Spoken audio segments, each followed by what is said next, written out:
We've seen horses, right? This is great. I can't wait to edit this down. Edit it down? Yeah. Name an animal and see if it's in Star Trek.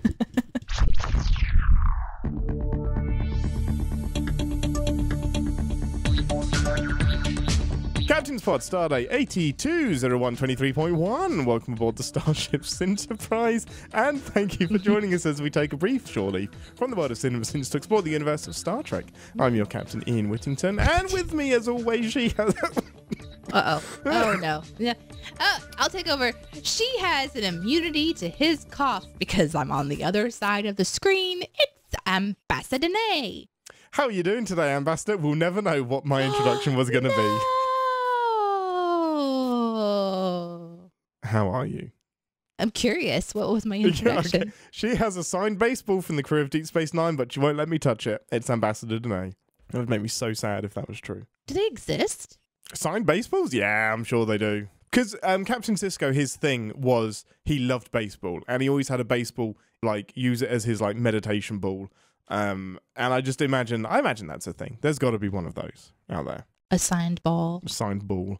Yes, as you can tell by that intro, which I'm going to keep in, I have a little bit of a cough, so I'm not going to talk at all this week. It's all on Ambassador Deneé. You know, I applaud you for choosing to keep in the sound of someone coughing in your ear in a podcast when the person listening absolutely knows that was a choice that you made. Yeah, no, that's a good point. You know, I'm now too deep. I'm too deep.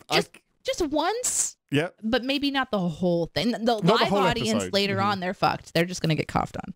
Yeah, that's what they get for being the live audience. That's just price of entry. You have to listen to whatever bodily functions are happening at any time. Okay, should we do some emails? Let's do we talk. Emails. Okay, everyone. Hailing frequencies open. It's time for us to read your emails from Discord, Twitter, and, well, email. Now, we usually do kind of like light-hearted, tricky questions. We have a serious question this week from Eights. If you use the replicator to make a wooden stake, would it kill a vampire? It's a thinker, isn't it? I mean, yeah, if the atoms are the same, like if the chemical makeup of it is still the same as it is, it's just being pulled out of some advanced technology that can replicate the biological components. Is that what it is? Or is a replicator just a synthetic thing that's made to taste or look like something? Sure. We don't know. We don't know. I mean, it's the the molecules of the thing you're replicating are programmed into the replicator. It uses a mix of holographic technology, biological matter, and a transporter to create the thing. I think yes, because it's the same molecules. It's a copy of a copy, I guess. But if it's just being created out of nothing from biological material, I would assume that it could duplicate. Let's do this. Okay.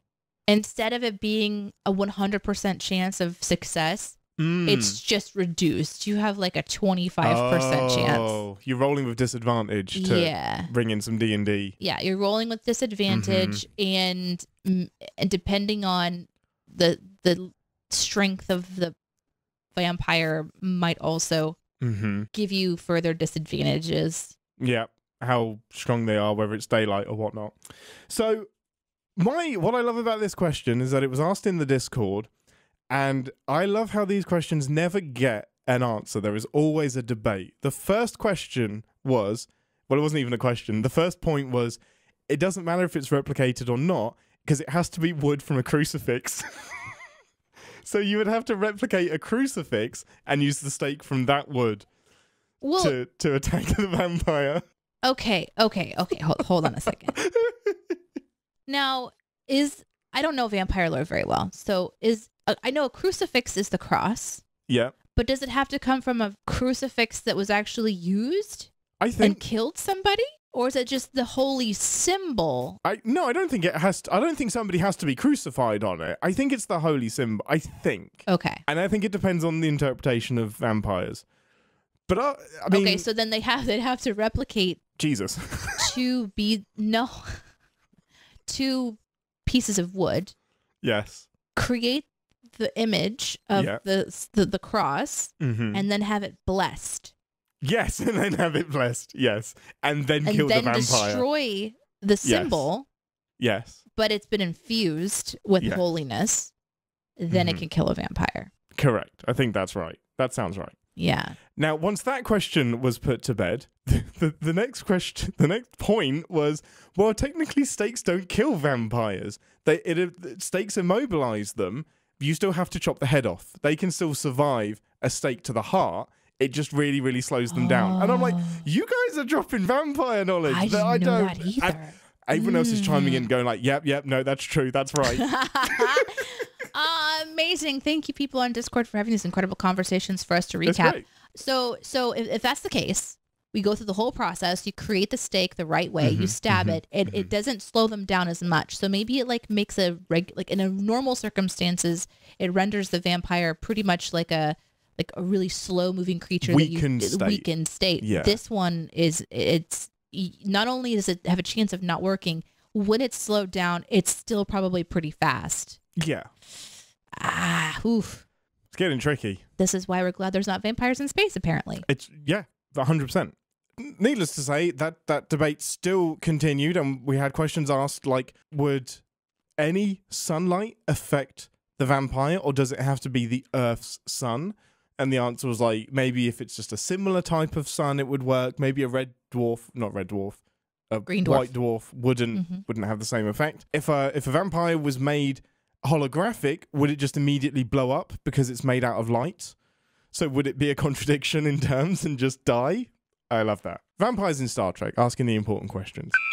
Okay, Ambassador, this week, the predictions are going to be interesting because the episode title of Star Trek Lower Decks Season 4, Episode 7 is Popsicle McGee! Not this time. A few badgies more.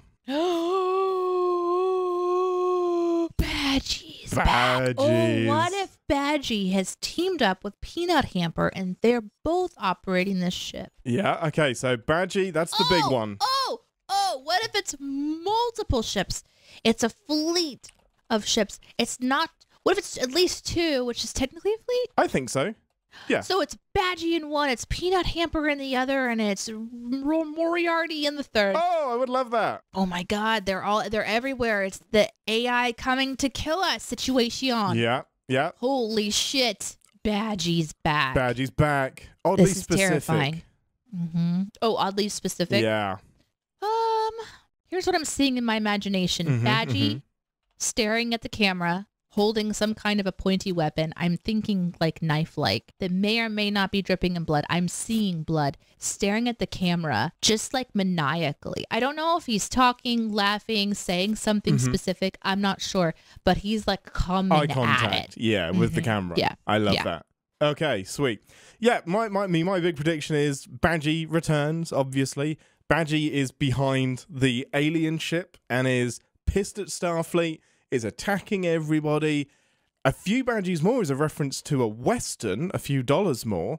And there is an episode of Star Trek called A Fistful of Datas, which is a reference to A Fistful of Dollars, a Western episode. So I wonder if they're gonna, and they were both hologram episodes as well.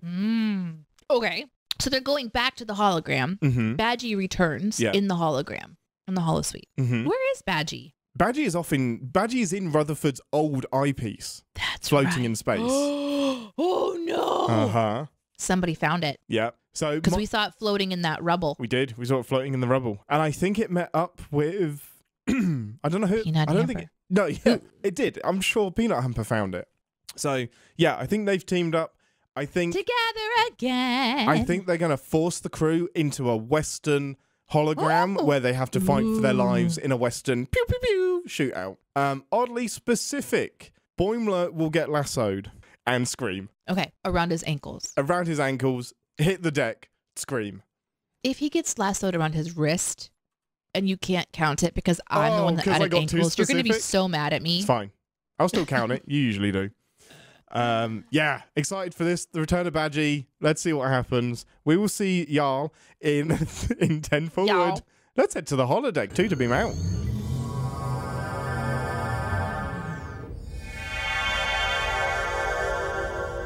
Welcome to 10 Forward, the part of the show where we grab a drink from the replicator and share our immediate thoughts and feelings on the episode we just watched together. Most important question first, what is your thing of choice from the replicator? Logic. You want to replicate some logic? Well, that's illogical. Uh-huh. I want to replicate just a nice little herb garden. That's what I would like. Just so I think if I put my energy into a herb garden, I'll be less of a dick to the people in my life. If I have little therapy. Yeah, little herb garden therapy. Give us a synopsis. Well, in this episode, we find out that some people can be what's the word when you go to prison and then incarcerated, rehabilitated. Yeah. That's the one. Yeah, rehabilitated after incarceration, but not all. But then also, yes, all. But then maybe not all. Why is that important? Because jailbreak episode, but also not jailbreak episode. Right.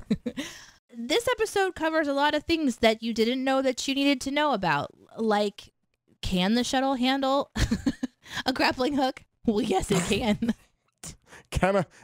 Can team members handle a grappling hook? I'm just thinking about, like, this episode finally answers some questions that have been happening all season, and I'm just talking about a grappling hook. Yes. I'm sorry. I made myself laugh. I apologize. The Sequoia gets an upgrade. Another great question this one answers. If you defy your captain's orders, do they let you just go out of any airlock? Yes, they do. We didn't know that before today. We did.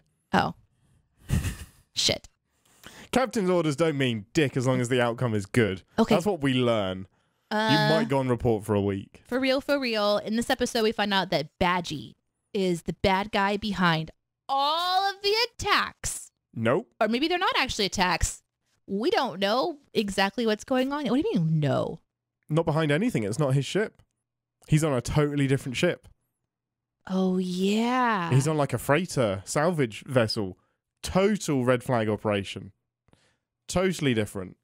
They dispelled everything this week. It's none of the AIs. I don't know why I didn't put that together. Maybe you should take the synopsis this week, Captain. No, because I don't even know where Peanut Hamper is. In the intro to the show, I'm going to sound like such a dick, and I'm not going to edit it out, because I say, yeah, Peanut Hamper's in space and finds Rutherford's eyepiece with Badgey. No, Peanut Hamper actually got apprehended by Starfleet, sent back to rehab, and Badgey's thing is just floating in space with Rutherford's thing. Nothing to do with Peanut Hamper. They are not together. They're not completely together. Fucked that up. My bad. Sorry. I'll do better. Okay. Apologies. Carry on. So Badgey just happens to come across some space debris caused by this unknown entity that is piloting a ship that we thought was actually Peanut Hamper, but Peanut Hamper is not in there at all. Nope. Which we should have known. We should have known. Unless we were assuming Peanut Hamper escaped and we just weren't told about it yet. But yeah, I totally forgot she was in rehab. Well, either way, in this episode, we do get to see Peanut Hamper. We do get to see Badgey. And the question of who is piloting the ship that I thought was answered wasn't actually answered, which means that we're still in for a great surprise sometime soon, hopefully, ...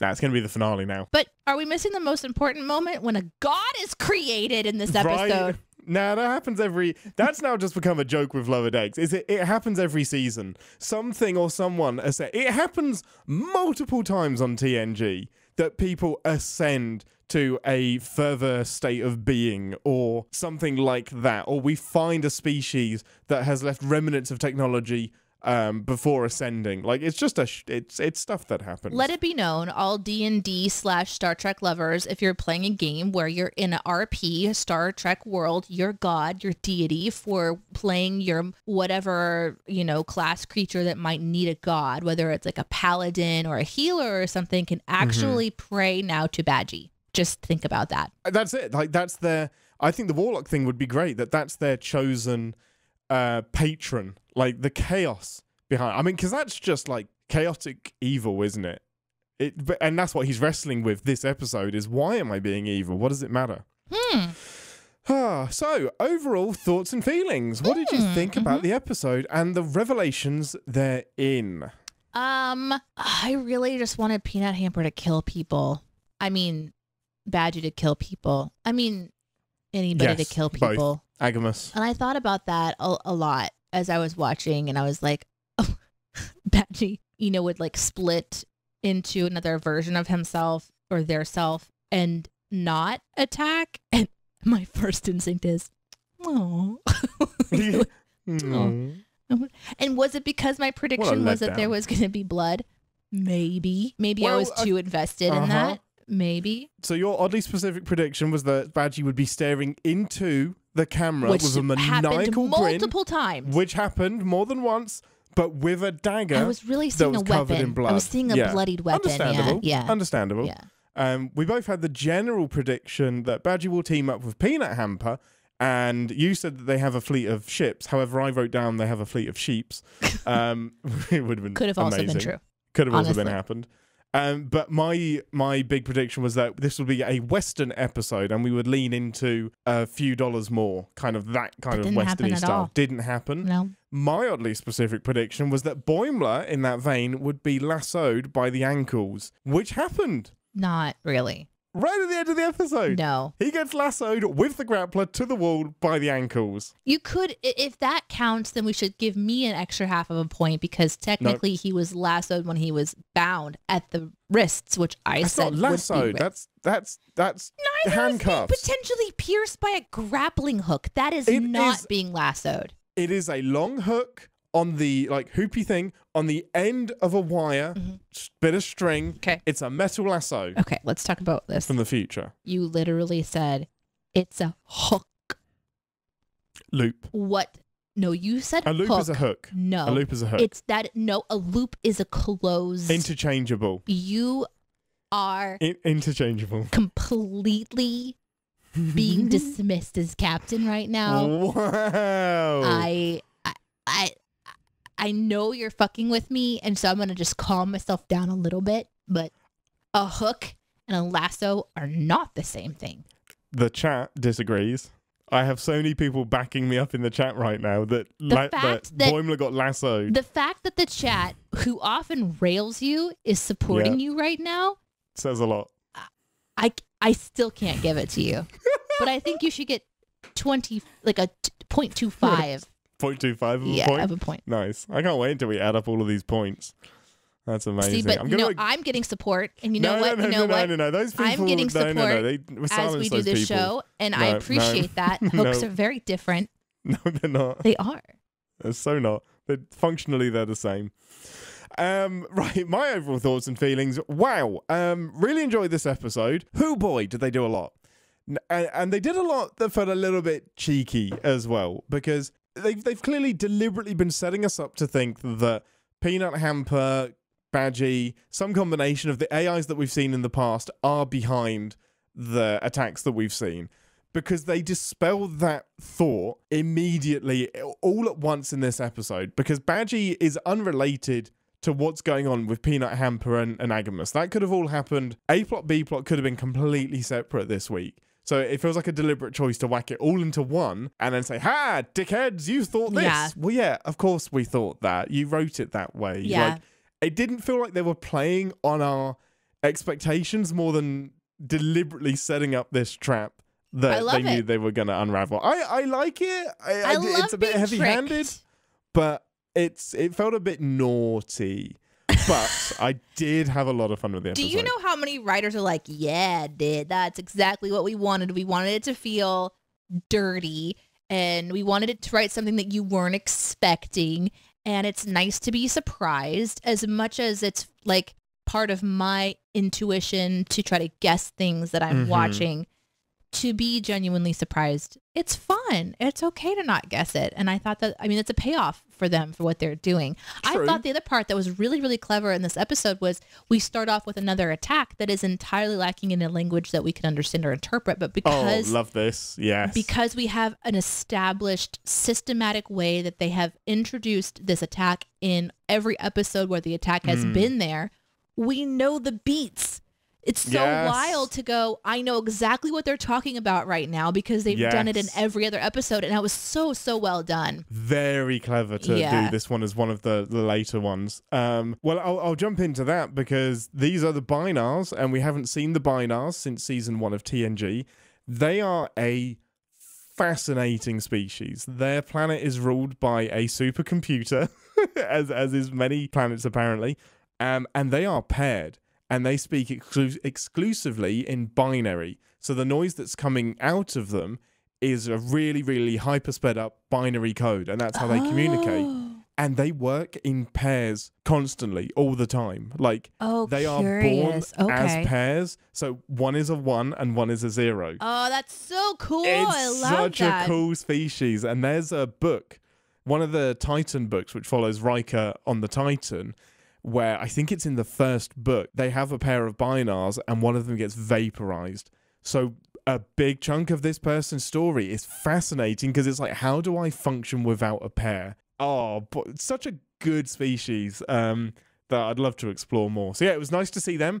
Nice to see their ship. Really, really interesting. Love the binars. Yeah, that was a really fun kind of kickoff to it. I guess we could jump to the end of the episode because it was this one where the flashing light that took over the ship, I was like, I wonder if they're not getting killed. I wonder if something different is happening here because... Oh, but what a bullshitty thing to do, to show us the destruction and then they come across the blown apart ship. We assume, it wasn't. I guess, that it's the blown apart ship, but then it wasn't. It was just them coming across some scrap. This is what I'm getting at. It feels a bit sneaky because... there's a difference between being surprised and like, so sneaky. I can't believe that's what's happening, and having like So that big sneaky. twist to being pushed into a door and then being told you're in the wrong room. Like, there is a fine line between that. Like, this has been set up so much that what else were we going to think? Like, there's not a shock here for me. It's like, oh, you just lied to me. Okay, fair enough. Well, it is interesting. I do wonder, like, if I went back to watch, if I'm curious if there would be some hints on the screen that I would have missed. Maybe the rubble that they came across had something written on it that I wasn't sure of, that we would be able to say, oh, that's not the 1010 people. Because they are really clever like that. But it is sneaky, and that's fine.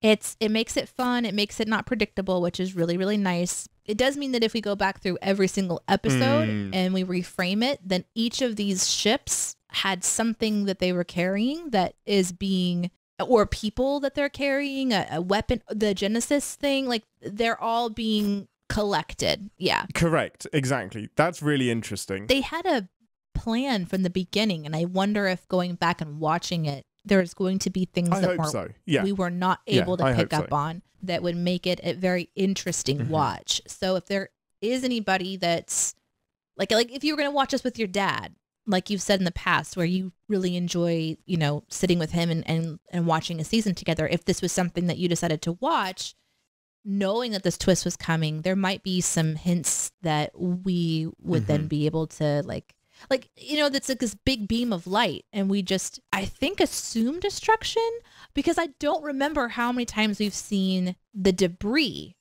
because I just don't remember. But today we saw debris, but it was the red herring for...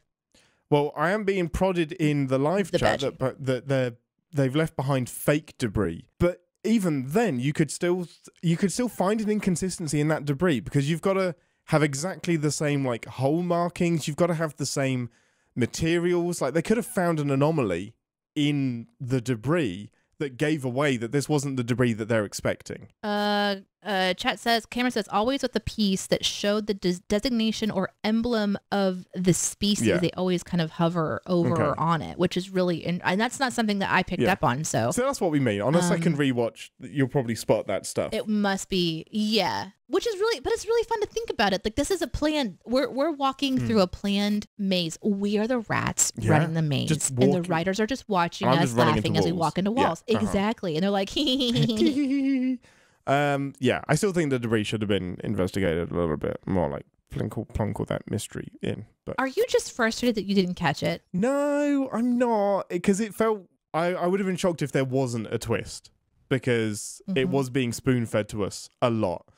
But I will say I am now super interested in who this is, because now we genuinely have no idea, and I love that. I love that this isn't Peanut Hamper and the AIs. Like, I'm actually happy. It could be an AI. We don't know. We didn't see Moriarty. But I love that it isn't who we assumed it was going to be. That's way more interesting to me. And yeah, maybe I should have seen that coming. Should I be happy with where Peanut Hamper ends the story, quote unquote, ends the story in this episode? So how do you feel about it? So I walked past, me and Aaron watched this together, and as I came downstairs, I said, well, that was fun if self-resolving. Like this episode just fixes itself. Badgie fixes themselves. Peanut Hamper fixes herself. Asmodeus fixes himself as well. Agamus. It's like our crew don't have to do too much. This all just kind of self-resolves. That's true. The Peanut Hamper, like, writing a fake speech and then being convinced by it is kind of cool, but it's also a bit of a cop-out. A little bit. Yeah. It's a little bit weak. It's a little bit weak. But here's what I know.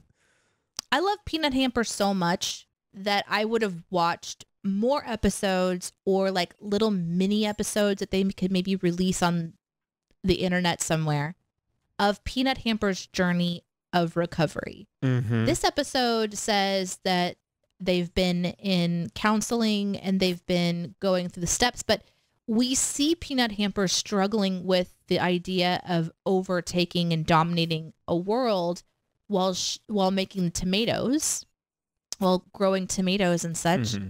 Or I'm sorry, tomatoes. You say it how you want. That's fine. Tomatoes. Mm-hmm.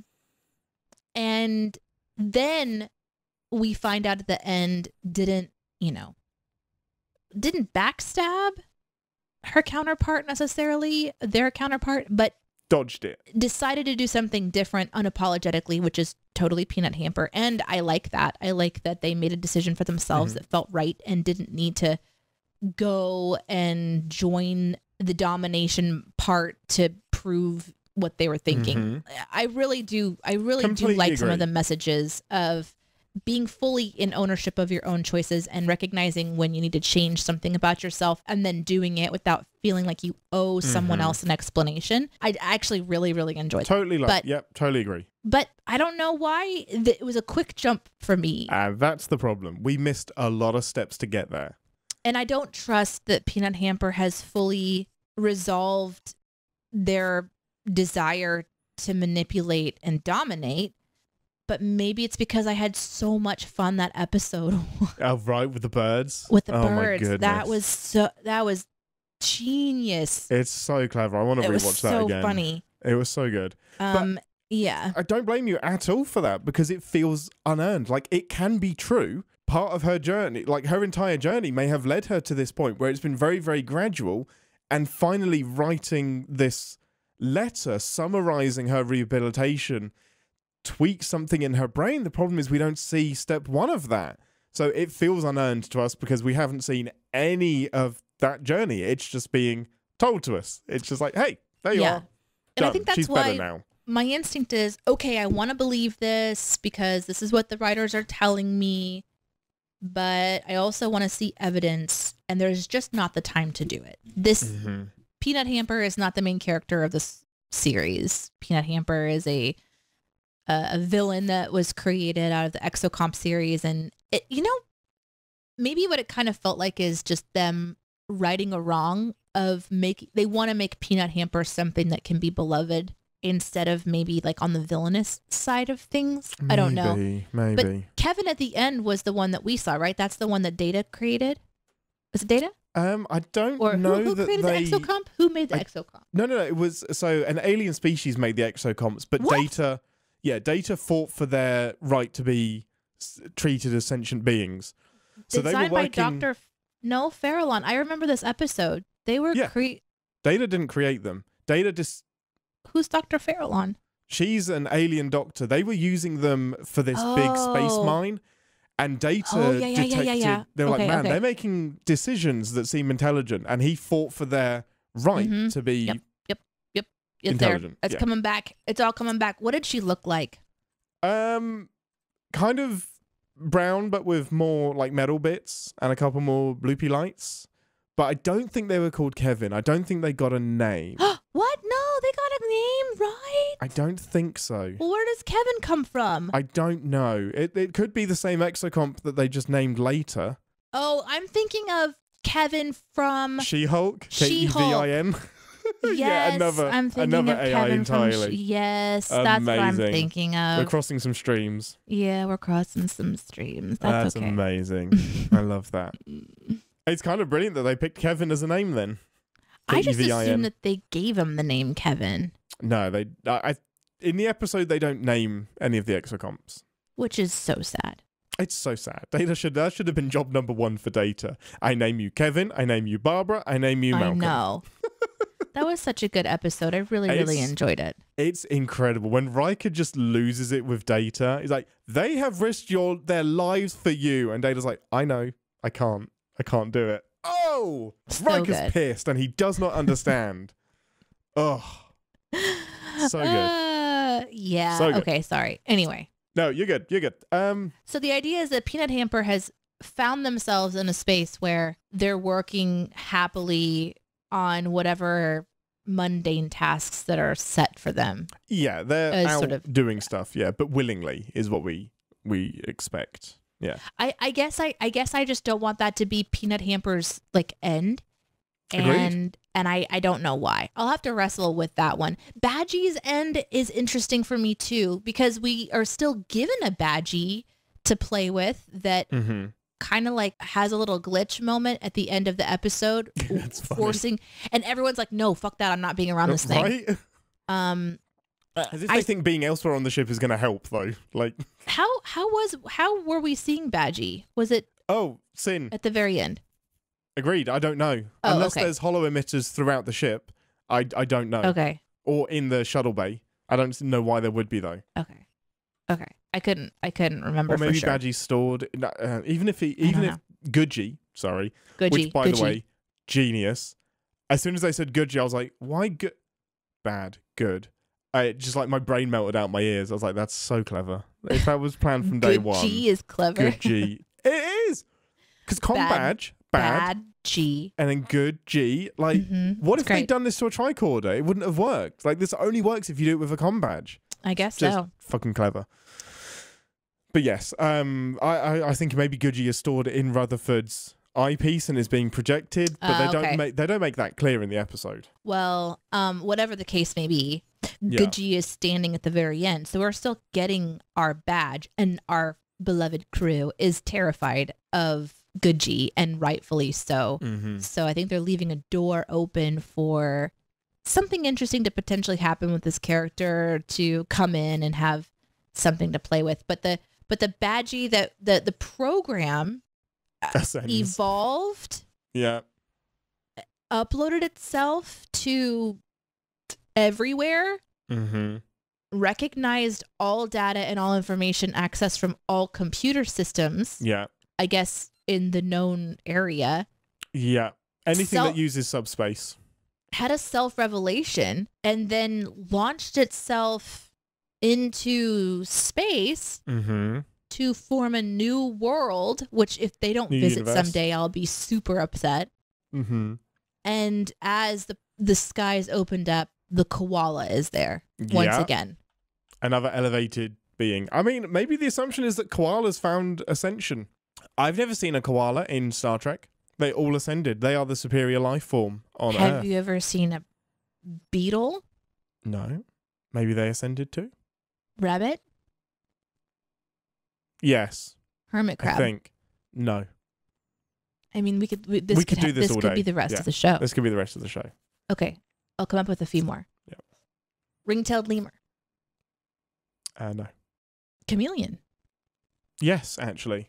Okay. But it was called something else. It was like a Rigelian chameleon or some shit. Alexander finds an alien chameleon. Yeah. Okay. I'm gonna think of one more. The platypus. To my knowledge, no. Okay. Well, then I think the assumption is that anything we haven't seen on television has ascended. So there's whales left. That's all that's left. Fucking whales. Dolphins. And cats. Actually, the only cat that we've seen has been replicated, so maybe not. Dolphins. We haven't seen dolphins. Oh, no, we have seen dolphins. Well, they've kind of started evolving. That's fascinating. We've seen horses, right? This is great. I can't wait to edit this down. Edit it down. We've seen horses. No, we've seen holographic horses. everyone listening is having the best time thinking of animals. Yeah. Name an animal and see if it's in Star Trek. But not anymore. Oh, we done good. Oh boy. Okay. Blah, blah, blah, blah. What have we got? So, Asmodeus or Agamus. Have you seen the episode with Agamus? I don't think so. No, I don't think so. So yeah, that's an AI that Boimler found and was a dumbass and hooked up to a computer and started being evil. They outsmarted it, I think, with a logic puzzle. I can't remember. And then it got put in prison. So how did you feel about that subplot of they kind of know it's a trap all along. They know it's really, really suspicious. They let themselves get trapped so that they can get to the information. Was there at any point where you thought Azimuth was in control, or were you kind of on it all along and knew that Boimler and Tendi were just playing a game? They very quickly show Tendi, super happy with her sandcastle, and Boimler just begrudgingly going along and relaxed. And so at that point, I let that whole thing go. But did it work for me? I don't know. I think it's the thing that Lower Decks does that I know people really enjoy, which is a dig at the deeper problems of the Star Trek, kind of like showing us issues that it creates and never really addresses, like the destruction of an entire civilization that they don't even like go back and attempt to fix or whatever. I think Boimler says, I think this will take longer than an hour. So the assumption is that there's this confidence that Starfleet is somehow able to go back in and fix problems. But I don't have any confidence that like that would have been something that would have been allowed. To me, it would be Boimler, and we have two officers that are missing along with a fugitive, and they're being tracked. There should have been other entities involved, whether it was Starfleet or something else. And then there's this entire planet that's been taken over, or civilization that's been, attempted to be taken over. At least this one city fell pretty quickly. Yeah. And so can Starfleet come in and fix that? Can they bring people back from the dead? That was a little bit much for me. Definitely in my sins, because when I realized that, I was relieved that they were all in on it and that Boimler was letting Argus take the lead and take control so that he could get the info that he needs. So I was like, oh, okay, good. They're not as stupid. There's an extra layer there. Until they got to the planet where he's taking control, and I'm like, people died. I'm sure people died. How are they? Sure, they can fix the infrastructure, like you said, but there is a big consequence to letting this plan go this way. It's like, we're going to trade information about this attack that's happening for the downfall of an entire civilization. And and apparently there isn't, like, that's not called into question or corrected by anyone in authority. By the end of the episode, right, it would have been really interesting to see Boimler going for a debrief with the captain to explain exactly how you got this info. But I also feel like that's a thing that Star Trek is, the writers are trying to say about Star Trek. Like, we're willing to collapse entire civilizations for a story and then just never think about them again. And I feel like that's the point of what they were saying. Yeah, it may well be. That kind of casualness of, we're just going to let these guys all fall down because they're not, I don't know. That was a harder one. I'm like, we're really doing this? But then again, we've seen that they attach children to computer batteries and just let them live out the rest of their life in misery. And so this franchise is willing to do some pretty extreme things for the telling of a story, and they show us these worlds and these civilizations and these alien planets and these AI creatures, and they just give us a glimpse into what life could be like, traveling through the stars and trying to make sense of it all. And I love that more than I want to think about it too much. Yeah, correct. I get it completely. Because I mean, what kind of put it over the edge for me was that we've seen those probes before in an episode called The Arsenal of Freedom. It's a TNG episode. And these probes get smarter and smarter. So when they get destroyed, they're replaced with a smarter version of themselves. And they don't give a shit. They are shoot to kill. Like, okay, you can reprogram them, but I don't believe that Amadeus is going to be reprogramming the probes, I am certain that these probes are killing people. Yeah, bit weird. And then couple that with, like, you've got the classic Rutherford wants to go and save the day. Captain says no. Rutherford leaves the bridge and jumps out an airlock. Like, just fuck the captain. Like, because everything turned out okay, but it would have been nice to see Rutherford get reprimanded for that. You disobeyed a direct order and jumped off the ship. Mariner, you too. Mm-hmm.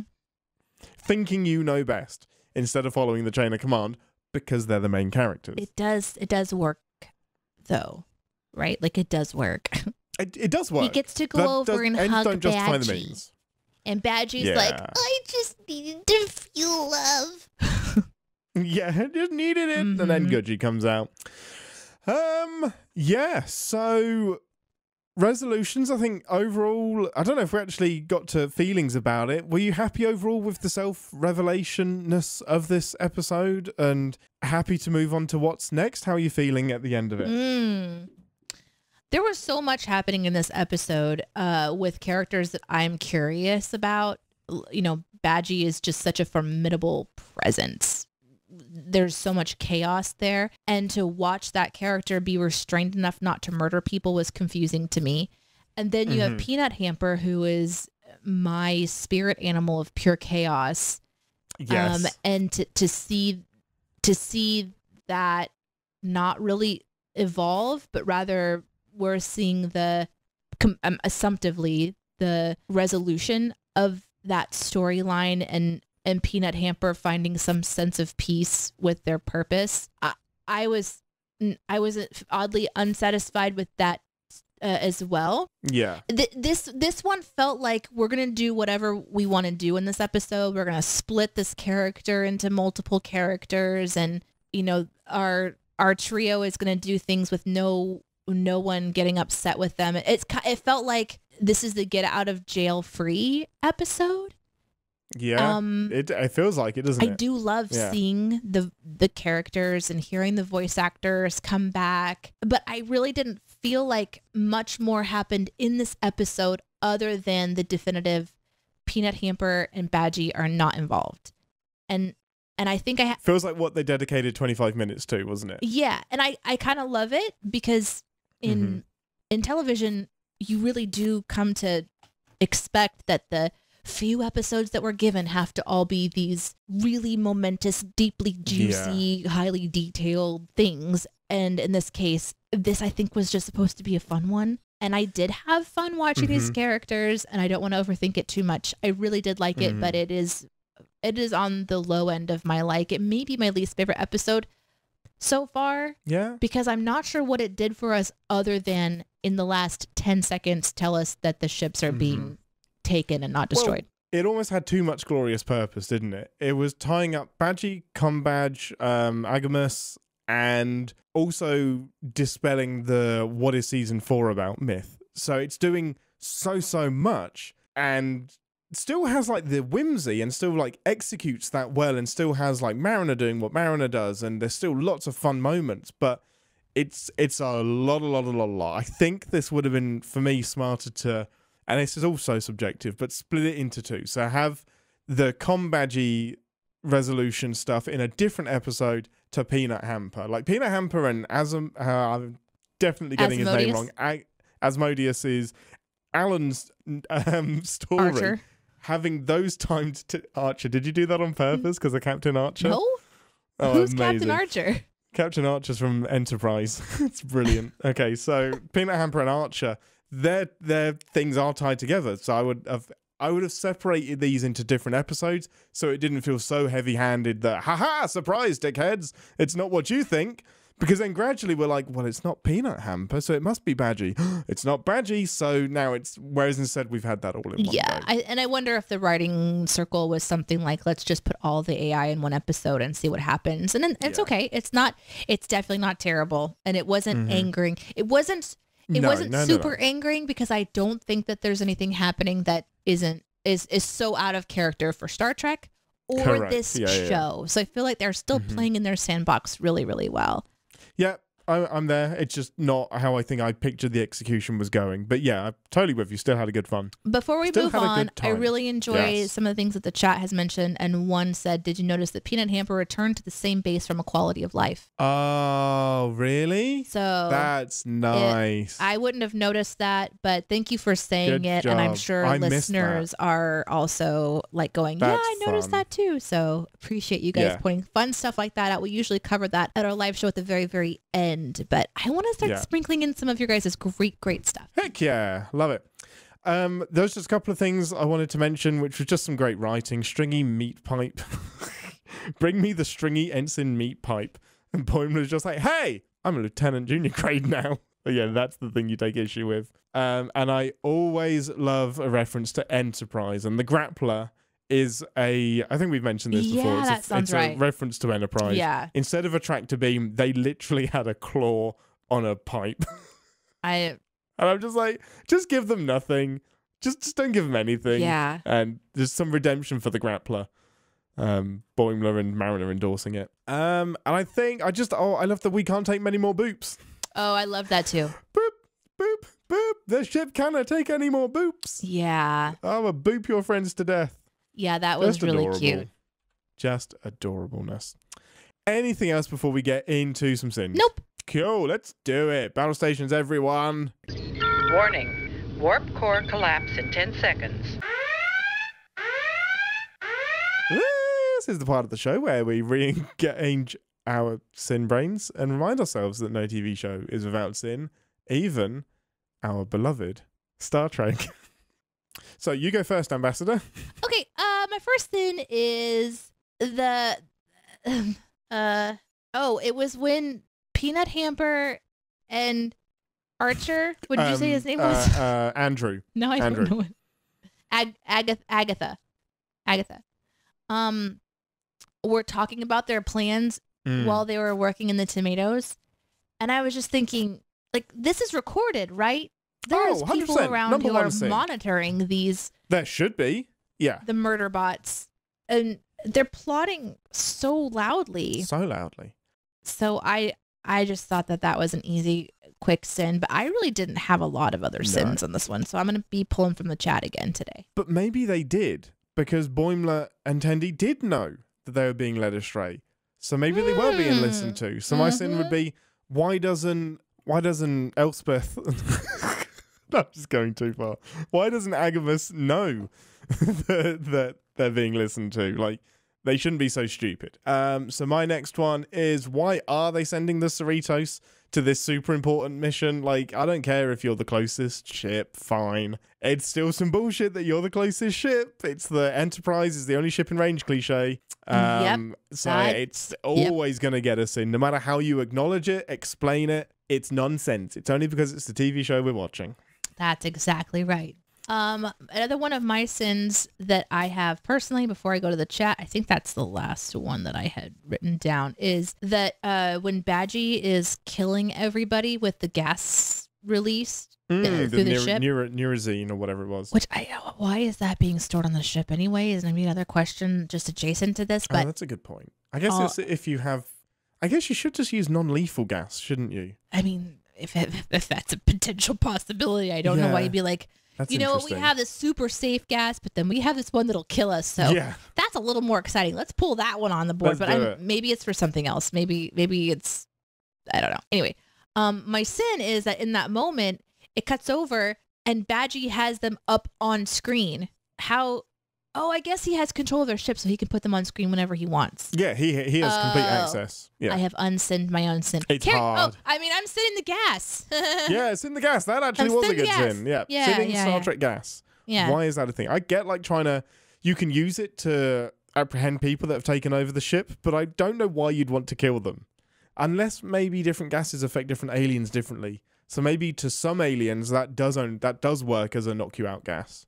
Chat points out that the replicators maybe made it. You know what? He runs this. He's yeah, but then it's right before his evolution into God. So maybe he can do whatever he wants. Yeah, that's tricky. Mm-hmm.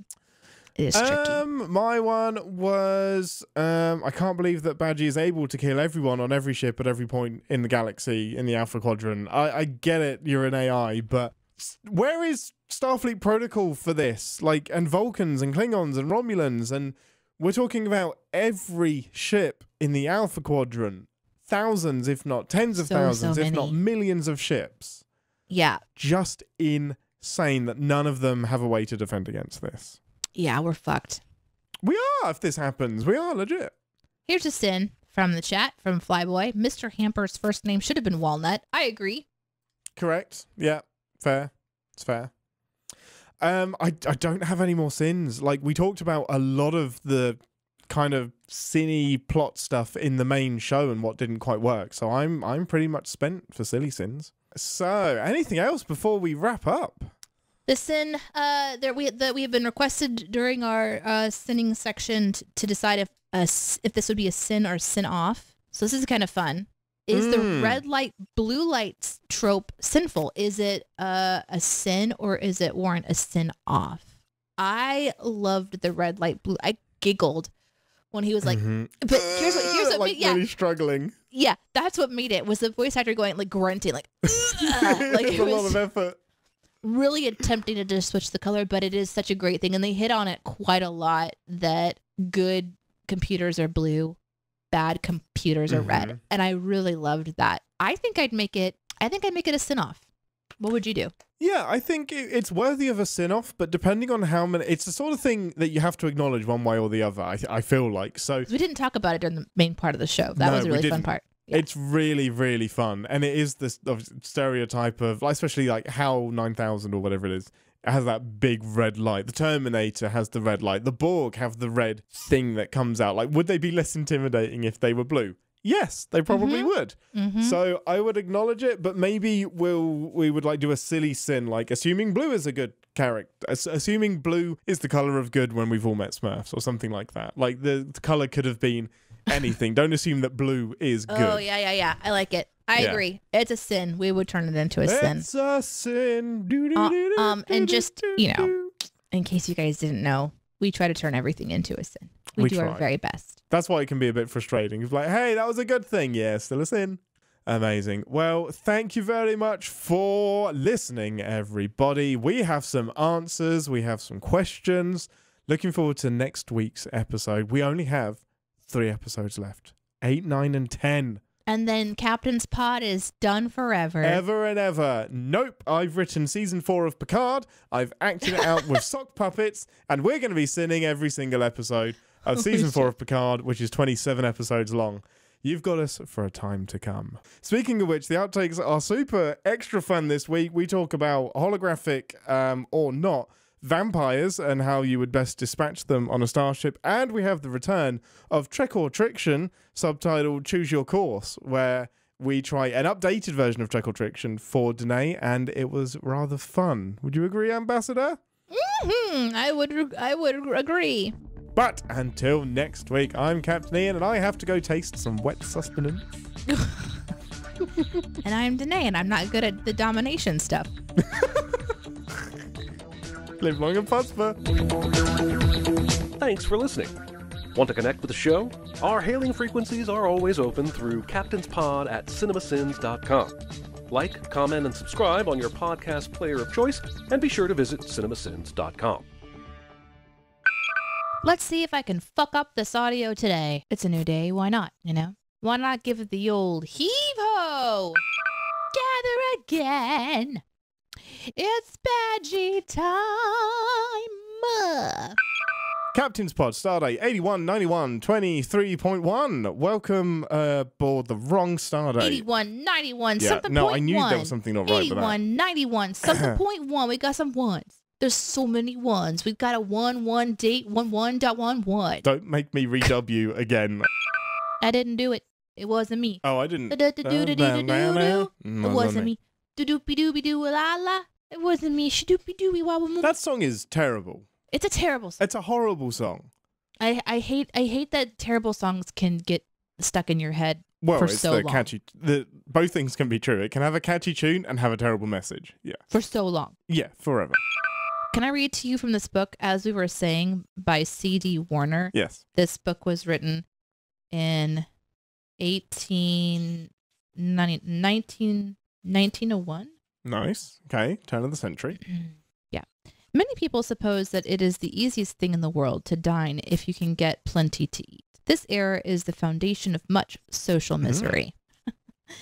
The world that never dines and fancies it has a grievance justifying anarchy on that account does not know how much misery it escapes. From time to time, geniuses have appeared who knew how to compose a dinner. Indeed, the art of doing it can be learned, as well as the art of cooking and serving it. It is often possible, also under extraordinarily favorable conditions, to select a company congenial and varied and harmonious enough to dine together successfully. That's the definition of first world problems, isn't it? Now that you have the food, the problem is presenting it acceptably. I'll read you the chapters and then we can get on with our day. Okay. Rose and chrysanthemum, the red bonnet, the loss in civilization, social screaming. Does refinement kill individuality? This took such a deep turn. It was like flowers and then the death of civilization. The directoire gown, the mystery of the sex, the close of fiction, the broad A, chewing gum. In order of priority. Okay, are you ready for Trick or Triction Part 2? Oh my gosh. Okay, so last week on the live show, I had an idea. Are we doing my idea? Yeah, this one, we put it in the outtakes, so it's at the end of the outtakes last week. Okay. We're going to do Trick or Triction, choose your course. Okay, I'm ready. I've got 3 scenarios, and then for each one, it's 2 options. And one of them is correct, one of them I've made up. And I'm going to tell you immediately, because that's going to change the course of the episode. Okay. The episode title is Rascals. That's true. The premise. Rolaren, Picard, Guinan, and Keiko. So Keiko is O'Brien's wife. Rolaren is the one with the bob that we saw die in season 3 of Picard, the security. She was the head of Starfleet security and she died in that shuttle. They are all reduced to 14 years of age in a transporter accident with a plant. That's the premise. That's great. I love this. Okay. That happens. They return. They get beamed onto the shuttle is like going through a nebula. It's about to explode. They get beamed back to the Enterprise as 14-year-olds.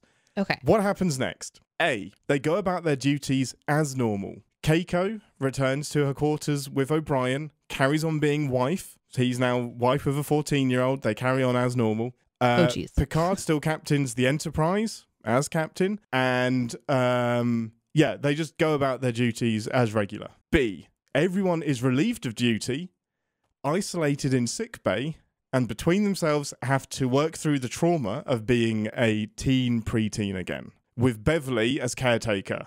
It's absolutely A, because I don't think there's any way in heck that they would hire a whole bunch of children actors and then have like a little daycare scenario. We, the viewer, want to see children in really uncomfortable situations, although going to be someone's wife does seem a little bit stretched, but I think it's absolutely A. Yeah, it's A. You are correct. Yeah. Number 2. This is the bit that's true. Gasp! The Ferengi attack the Enterprise, completely unaware. What happens next? A. The Ferengi manage to capture the Enterprise and the entire crew, except for the kids, who are now all forced into the daycare with the rest of the kids on the Enterprise. Now, Picard and company have to recruit all of the Enterprise's children, fuck yeah, train them, and recapture the ship. Yes, that's it. B. Riker manages to outmaneuver the Ferengi, but only by hiding the entire crew in the transporter buffer and making it seem like the Enterprise is abandoned. Nope. When Geordi brings them back out of the transporter, the entire crew are children now. So you got baby Riker, baby Worf, and Geordi is the only remaining adult. Oh my god, baby Worf! And Geordi has to rustle everyone up. That's why I completed it. I waited until the end. Oh my god. I'm thinking like such from a budget perspective. Oh, yeah. Use whatever logic you want. Oh, these are both really fun ideas. The entire crew, the entire main crew as kids. Yeah. Or Picard and Guinan and Ro wrangling children. I think it's the first one, because hiding everybody in the pattern buffer and them coming out, you said that they became children because there was an issue? As a transporter accident with a plant that was being carried by the away team. So when they beamed back onto the I'm ship. guessing that they don't make that same mistake. So I'm going to say A is correct. Good logic. Yeah, it's correct. This is where I wish it had gone a little bit. Baby Worf, Oh, it'd be so fun. Baby Riker, Uh-huh. Data Just as a toaster. slaying. Absolutely. But no, what actually happens is that somehow the Ferengi managed to outwit the entire crew. Except for the children. No, the children are put in the daycare because they're just like, you kids stay here. You're not a problem. Stay here. So Picard and Ro are like wrangling the children and training them and drafting them as officers to help them retake the ship. The resolution of the episode. How does it all get worked out? A. Picard and crew manage to home alone their way to the bridge by setting up a series of booby traps and trapping the Ferengi one at a time in the transporter room by playing a game of tag with comm badges. So they'll tap them with a comm badge, they get beamed into the transporter room, eventually all of the Ferengi are trapped in the transporter room. B. It turns out that the Ferengi are severely allergic to a pheromone that human teenagers give off, and it makes them all violently ill. They eventually beg Riker for help and to beam them off the ship. So the crew has been taken to the Ferengi ship? No, the crew, the Enterprise crew are just locked down. Oh, okay. The So kids the are locked in Ferengi the have school. taken over the ship, but Yeah. they're in daycare. Mm-hmm. Kids are in daycare. Yeah. So why would they be worried about getting sick? It's A. Because the kids are trying to work their way back to the bridge. Oh, so while they're working their way back to the bridge, so the kids escape Mm-hmm. and make the adults ill, Yeah. and they have to figure out how to get help because they can't get close to the children. Yeah. In scenario A, they manage to home alone the Ferengi into the transporter room. In scenario B, they attempt to make their way to the bridge, but the Ferengi adults get really, really sick, and it makes all of the planning moot. A. It is A. Absolutely A. You got yeah, it right. yeah. Dang it, I need to work on my fiction. Yeah, that's really fun because the idea that they're just like, playing tag and like Oh, slamming them with the 100% device. happens. That must be really fun to watch. I mean, it would be fun to watch either of them, but yeah. But I just think the dark bit of that episode is recruiting the children on this mission. Like, Alexander is 9, and he's facing off against like some Ferengi. Hey man, when you have a baby in space and you're on a warship, that's You gotta just do part it. of it. You got 3 out of 3. Yeah, I think I had to logic my way through that pretty A well. little bit more. Yeah, I like that. Yeah. I like having to weigh up the 2 options. So I'm going to make it a little bit harder next week then, because I think I made my fictions a bit too outrageous. Nicely done, Ambassador. Thank well you. done. Thanks for playing, everybody. If you got it wrong in your head, that's totally fine. Oh, yeah, that makes me feel better. And if you have, do you want to have the audience send in some A/B suggestions? Yeah, absolutely. Go for it. The less work I have to do, the better. Let's do it. So if you would like to create a scenario, what you want to do is send in the episode title of what you're doing with 3 key plot moments that go a different direction. Exactly. So that, because Ian could say it's either this, which is the truth, or this, which is not true. Now, the other thing too is I have a 50-50 shot no matter what of getting it. You do. Right. I might change it to 3 options. I was just a bit pushed for time this week, but let's see what happens. Do you know what your next one's going to be? Yeah, the next one is actually going to be justice. Okay, so now you know that the next one's going to be justice. So you know the basic premise of the show. If you want to try to stump me, send in a brief alternate option to the truth to captainspod@cinemasins.com as the email. We love it, especially when our predictions are absolutely spot on, like one of us. Holy shit. There was no knife and blood. We'll get to that. Oh, no. I meant mine, but we'll get to that. There was no lasso of the wrists. Oh my God, I said that. Ankle. I said it, but then I said, what if it's just the wrists? I said that. Uh-huh. Oh my God. But he gets done by the ankle. I know, but still. That's what I said. He gets lassoed by the ankle. But he wasn't lassoed. He was at the end by the grappler. Okay, that doesn't count. That fucking No, counts. it doesn't We'll get to that fucking in the count. show. No, it doesn't fucking Wow. count. Wowza. Wow. Have we had the Spock helmet yet? What's that? I don't know what that means. Oh my goodness. That's from the animated show. Spock has like a helmet with a siren on top. I haven't actually seen the episode, but I've seen the picture. It's interesting. Yeah, I'll see if I can find it. Interesting. So I was wrong. For some reason, I have this image of an animated Spock wearing the helmet, but it never appeared in an episode. This is a toy. But why? And the story behind it, it features include a flashing light emitter, a pulsing sonic sound, a strap-on chin strap, telescopic antennas, and a visor. It doesn't seem to correspond to anything. Are you freaking kidding me? It just says Spock on the front? It literally just says Spock on the front. Oh my God. This is like whenever you give your child that like little backpack that lets you be tethered to your kid. Yes, like exactly. They're on a leash. Like if I put that on Iris, I could find her in any crowd. Maybe that's what it's for.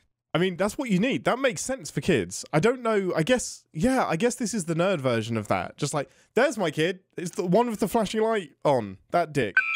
What does it have to do with Spock? Nothing whatsoever. According to the StarTrek.com article I mentioned before, the helmet came with multiple stickers. So the kid on the front, so the kid could personalize them. The kid on the front obviously just had the Spock one. Oh, okay. A Space Fun helmet was a type of headgear that was kept as something of collectible value during the late 24th century. Ensign Beckett Mariner had stashed a Space Fun helmet on the USS Cerritos along with many other contraband items. When the ship was being boarded by the Pecklids in 2380, she armed the crew with her contraband.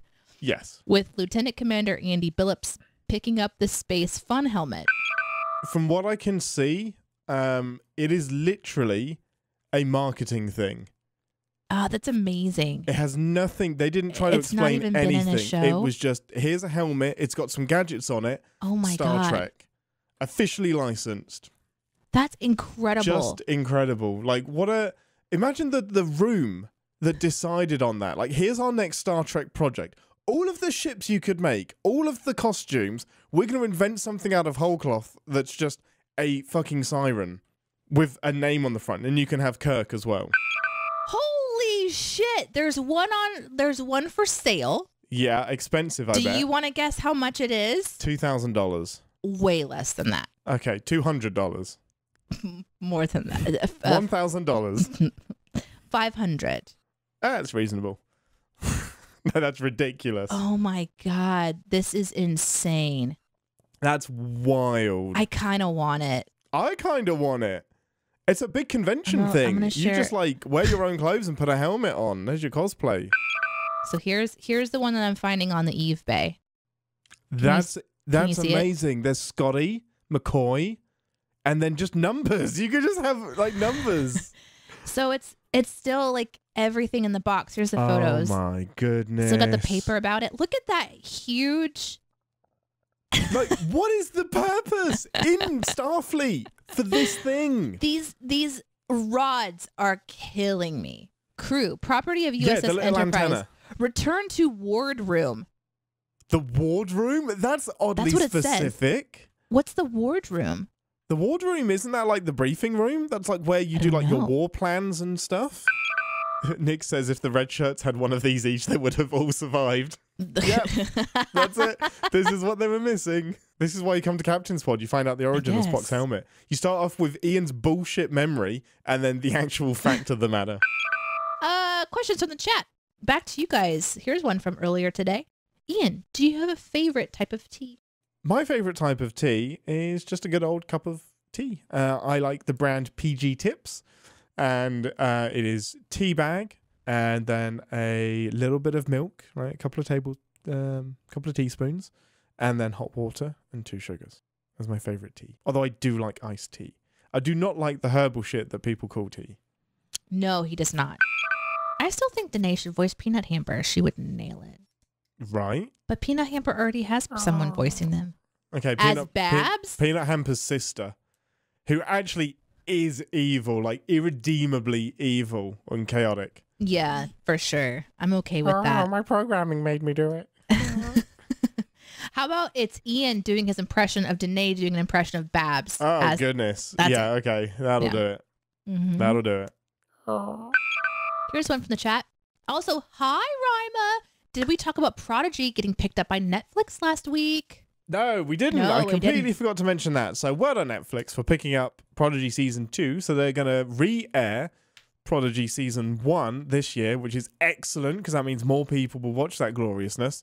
And then we'll get Season 2 next year. So we have another 10 episodes of Prodigy coming, which is outstanding news. Or is it 20 episodes? It might be 20, but they're like 20 minutes long. Less. I think they're like 15-minute episodes. But yeah, really, really, really cool. Well done, Netflix. Flip it, reverse it, switch it. Switch it and reverse it. Hello,